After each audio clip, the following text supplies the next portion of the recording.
To the store and went shopping. Talked to one lady. She said she had to go, but she goes, I was talking to her about stuff, and she said, freedom of speech. No, I don't believe in freedom of speech. No, I believe in freedom. Um, if you're free and living the Lord's Prayer, you really don't have to talk very much. Not at all. Okay. Except for telling the grandkids, hey, look out for that. You get hurt.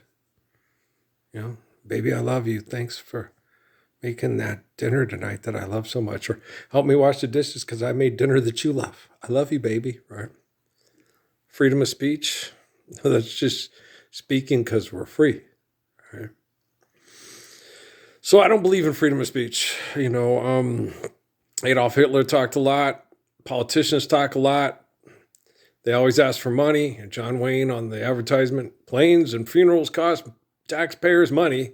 So I don't believe in freedom of speech. I do believe in freedom. And when you're living freedom, a lot of times you don't have to say much to other people on a public forum about planes and funerals costing money, right? I talked to one lady. She had a crucifix on her chest. And she started talking to me, and then she said, what really upsets me is that homeless person that killed Officer Hernandez here in town. I said, well, he was having a hard time. She said, a good Samaritan came and killed the other guy. And I was like, yeah, that's horrible. And she said, that makes me upset because now those Officer Hernandez's kids don't have a father. Right, because we're all not living the Lord's Prayer. She's wearing the crucifix, not me. I don't wear crucifixes. I said, yeah, we're all living the Lord's Prayer. The homeless person doesn't get upset because he's being extorted, exploited, and abused. And then the policeman doesn't have to be killed because we're forced to accept his reality. So we need to live the Lord's Prayer. She goes, I know what you're saying. I just don't buy it. And I was like, I'm not selling you nothing, lady. You're wearing, okay, I'm sorry. Jesus tells me that a lot. He's like, they wear the crucifix, right? But that doesn't mean that they believe in my life and what I commanded them to live so they could faithfully love, right? So I don't believe in freedom of speech.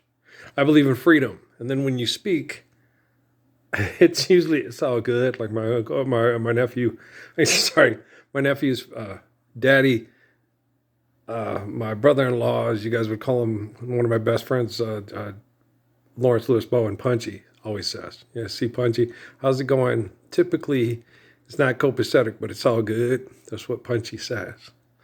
Patrick loves that. Patrick loves his Uncle Punchy.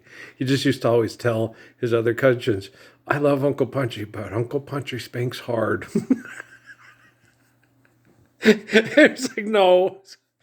He spanked your child?